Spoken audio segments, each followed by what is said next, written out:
Hey, it's Lou here from Click Love Grow, and today I want to talk about holiday photos. Now, I don't know if you've ever been on vacation, you've taken your camera, you obviously want to take lots of amazing photos, capture all the moments and the memories, stop every 5 minutes to capture that beautiful view. And maybe at some point your family turns around and they're like, Mom, enough with the photos. Or is that just me? Well, I can tell you that has definitely happened to me. My kids are like, Mom, we're done.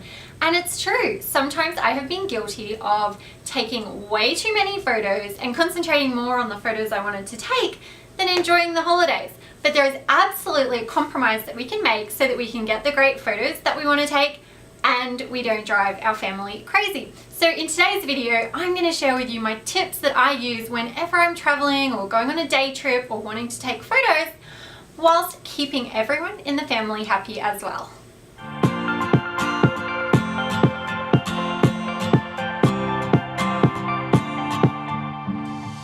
Okay, so the goal when we go out for the day or we go on holidays is to make sure that we have a great time, we're lovely and relaxed, maybe we're visiting family and friends, but we obviously want to record all of those memories as well.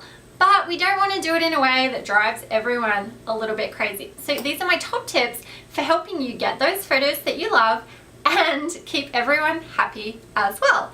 So the first one is to take advantage of early mornings. Now this actually has a couple of benefits.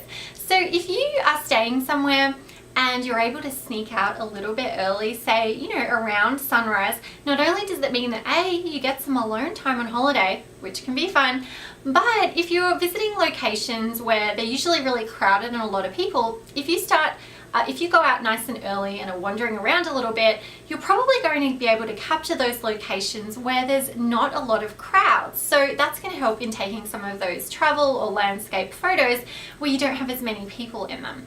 The other great benefit, of course, is you're going to get that beautiful morning light. So it could be right after sunrise and the sky is beautiful colors, or it could be that soft, lovely, warm glow that we find in the golden hours. So again, this is fantastic light for taking photos in to help capture landscape images or scenes from where you've been traveling around.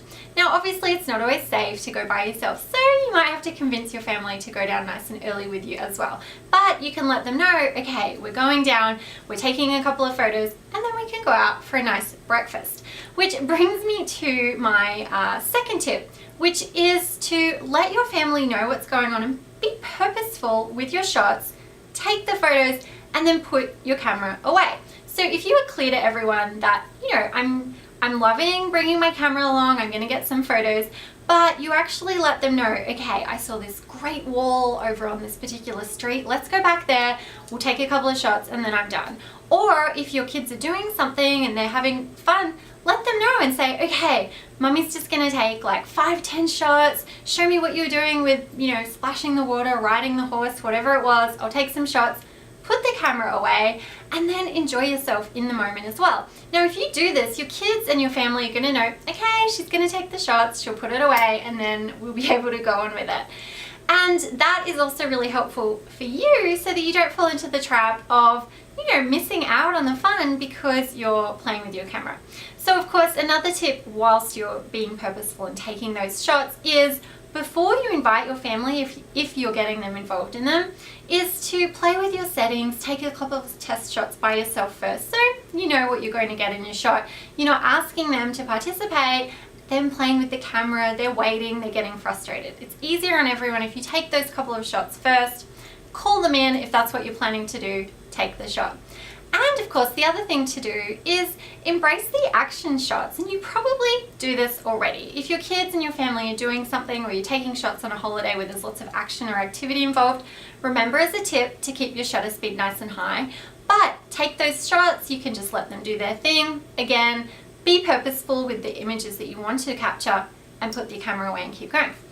Now, the next tip is don't be afraid to bargain a little bit. As I said before, if you communicate really clearly and let them know how many shots or how long you want to shoot for, then they're going to be much happier to get on board. But you can, put some sweetness in there as well. And as an example, my husband once wanted to climb a mountain, and I'm all for doing outdoorsy hiking, climbing things, but this was a particularly crazy kind of mountain, and I wasn't so keen, but I said, look, I'll come and climb this mountain with you if you can carry my camera gear, because there's no way I'm climbing a mountain and not being able to capture the amazing views from the top. And so he was more than happy to throw on a backpack, take all my gear for me, and of course we stopped along the way and took some photos and had some fun with it. So I was getting him involved, and you know, he was able to convince me to climb a mountain when I was promised that my gear would be carried. So likewise with your kids, maybe you can say to them,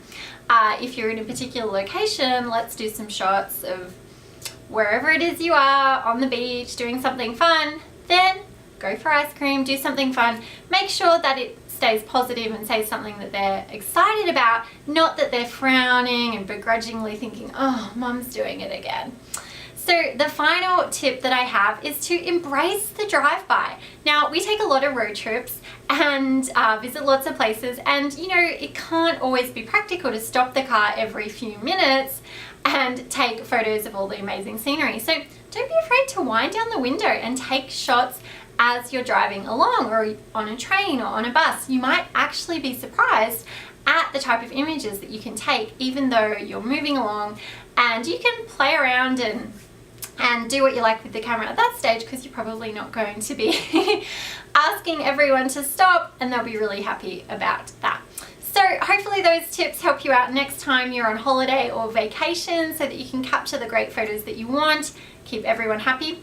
Don't forget, as a final thing, that when you get home, don't leave those photos sitting on your computer for too long. The longer they stay there, I know from personal experience, the more likely it is that you forget to go back and look at them. If you're making a photo book or putting together blog posts or doing something fun with them, like printing them out, do it really quickly when you get home while you're still excited about it. Just treat it as another part of the post-holiday prep, like doing the washing and getting everyone organized again for school and work. And if you get those photos processed and printed nice and early, you'll have all the memories to enjoy, and they won't get lost in your hard drive. So if you would like more tips from Click Love Grow, and you'd love to keep improving your photography, why don't you take part in our 7-day photography course? You can access it. It's totally free. It's a daily bite-sized photography lesson that you can action and take a photo of for every single day. And you can come and share it with us in our community at clicklovegrow.com/7day.